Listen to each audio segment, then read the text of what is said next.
সামনে ইলেকশন, সেটা আইনজীবী হোক, পেশাজীবী হোক, যেখানে যত ইলেকশন হবে প্রত্যেকটা জায়গায় আওয়ামী লীগের পক্ষ থেকে আমরা কন্টেস্ট করব। এটা আমাদের সিদ্ধান্ত। ইউনিয়ন পরিষদ থেকে শুরু করে যতগুলি ইলেকশন হবে আওয়ামী লীগের নেতাকর্মী সেখানে অংশগ্রহণ করবে। দরকার হলে একটা সামাজিক প্রতিষ্ঠানের নাম নিয়ে সেখানে অংশগ্রহণ করতে হবে, কিন্তু করতে হবে অংশগ্রহণ, আমাদের লোক যেতে হবে। আজকে মানুষের ভাগ্য ছিনিমিনি খেলা হচ্ছে, জীবন মান আজকে অতিষ্ঠ হয়ে যাচ্ছে, আর নির্যাতন নিপীড়নের সীমা নাই, কোনো পরিবর্তন হয়নি। একটা নির্বাচনের খেলা হয়েছে, নির্বাচন আদতে বাংলাদেশের মানুষের জীবনের মানের কোনো পরিবর্তনও হয়নি, উন্নতিও হয়নি, হবারও আশা নেই। যে নির্বাচন নিয়ে এত কথা শুনেছি দিনের ভোট রাত্রে, আমরা 12ই ফেব্রুয়ারি ফ্যাসিস্ট ইউনূসের অধীনে যে নির্বাচন দেখলাম, সে নির্বাচনে কি দেখলাম? 12ই ফেব্রুয়ারি নির্বাচন, 11ই ফেব্রুয়ারি সন্ধ্যার থেকে সেই সান্ধ্য নির্বাচন দেখলাম, সান্ধ্য ভোট। তখন থেকে ভোট দেওয়া শুরু, ভোট দেওয়া হয়ে গেল। আর বিএনপির কিছু নেতাকর্মী, হ্যাঁ, তারা আমাদের আওয়ামী লীগ নেতাদের হাত পা ধরেছিল, তাদের কাছে চেয়েছিল। অনেকে বলছে যে ভাই আমরা নাকি ফ্যাসিস্টদের কাছে আবার চান কেন ভোট? কিন্তু আজকে যে ক্ষমতা এসেছে, চোর চোর চলে গেছে আর ডাকাত বসেছে। যাক, আমি এটুকুই বলবো যে আমাদের সংগঠন যতই নিষিদ্ধ করুক, ওই অবৈধভাবে ক্ষমতা দখলকারী, অসাংবিধানিকভাবে ক্ষমতা দখলকারী ইউনূসের ওই আওয়ামী লীগকে নিষিদ্ধ করবার কোনো অধিকার নাই। কাজে আমরা তো ওই নিষিদ্ধ মানি না। সামনে ইলেকশন, সেটা আইনজীবী হোক, পেশাজীবী হোক, যেখানে যত ইলেকশন হবে প্রত্যেকটা জায়গায় আওয়ামী লীগের পক্ষ থেকে আমরা কন্টেস্ট করব। এটা আমাদের সিদ্ধান্ত। ইউনিয়ন পরিষদ থেকে শুরু করে যতগুলি ইলেকশন হবে আওয়ামী লীগের নেতাকর্মী সেখানে অংশগ্রহণ করবে।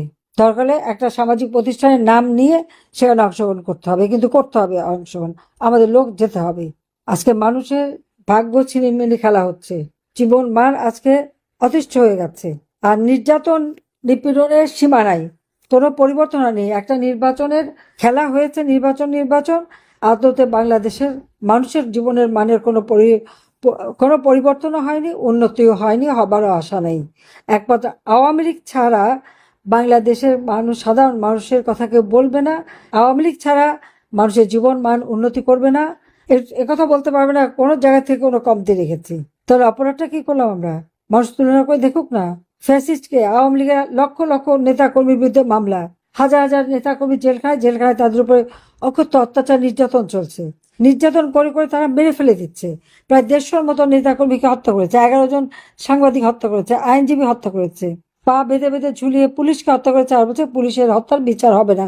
কেন বিচার হবে না? অবশ্যই বিচার হতে হবে, এটা তার সাংবিধানিক অধিকার, রাষ্ট্রীয় অধিকার, নাগরিক অধিকার। কাজে যারা আজকে এই পুলিশের হত্যাকারীদের বিচার হবে না বলে ঘোষণা দেয়, তাদের বিচার আল্লাহ রহমতে একদিন বাংলার মাটিতে হবে, এটুকু বলতে পারি। সময়ের ব্যাপার। হ্যাঁ, 15 বছর 7 মাস আমরা ক্ষমতায় ছিলাম, দেশের সার্বিক উন্নতি আমরা করেছি, আমরা কোনো রিভেঞ্জ দিতে চাইনি। কিন্তু দুর্ভাগ্যের বিষয় যে সেই জুলাই মাসের 15 জুলাই থেকেই আওয়ামী লীগ, ছাত্রলীগ নেতা কর্মীদের নির্মমভাবে হত্যা করা হয়েছে। এই হত্যা করে করেই স্বেচ্ছাসেবক লীগ তাদেরকে হত্যা করা হয়েছে। কাজে এই খুনিদের বিচার একদিন হবে, এটা হলো সময়ের ব্যাপার। ইনশাআল্লাহ বাংলাদেশ আবার ঘুরে দাঁড়াবে। সংগঠনে যেখানে যেখানে এখন আমাদের পূর্ণাঙ্গ হয়নি সেইগুলি পূর্ণাঙ্গ করতে হবে এবং আরো শক্তিশালী করে গড়ে তুলতে হবে। ঐক্যবদ্ধ। বৈষম্য বিরোধী আন্দোলন, কি বৈষম্য বিরোধিতা করেছে তারা? যারা এই আন্দোলনের কথা বলে এসছে তারা তখন হাজার হাজার কোটি টাকার মালিক হয়ে গেছে, দেশের অর্থনীতি ধ্বংস করে দিয়ে গেছে, দেশকে একেবারে পঙ্গু করে রেখে গেছে। কোথায় আমরা উন্নয়নশীল দেশ হিসেবে উৎসব করব, আর আজ সেখানে ঘরে ঘরে কান্নার রোল, স্বজন হারা বেদনা, ঘর বাড়ি হারা অসহায় আওয়ামী লীগের নেতা কর্মী, সাধারণ মানুষ। রমজান মাসে দ্রব্যমূল্যের ঊর্ধ্বগতিতে মানুষের জনজীবনে নাবিশ্বাস উঠে গেছে।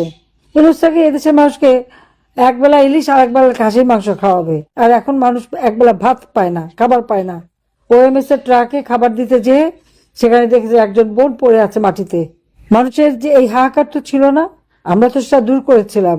কিন্তু আমি খুব অবাক হয়ে যাই, এরা কারা যারা আজকে অসভ্য ভাষায় অসভ্য শব্দ সব ব্যবহার করে, নোংরা শব্দ ব্যবহার করে। এই বাঙালি আমি চিনি না, এরা কোথা থেকে এসছে? এদেরকে কিভাবে নিয়ে আসছে?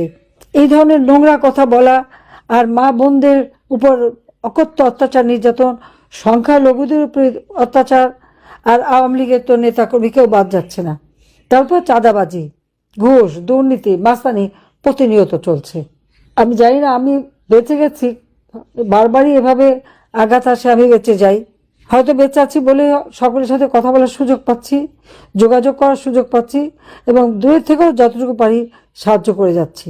আমি আমাদের সকল নেতা কর্মীকে একটা কথাই বলবো, যারা আপনার ঘর ভেঙেছে, যারা লুট করেছে, যারা আপনাকে হাত তুলেছে, আপনার মা বাবা সন্তান তাদেরকে অপমান করেছে, আজকে ছেলে মেয়েদের পড়াশোনা করতে দিচ্ছে না, এদের নাম তালিকা করে রাখেন, এদের নাম তালিকা করে রাখেন।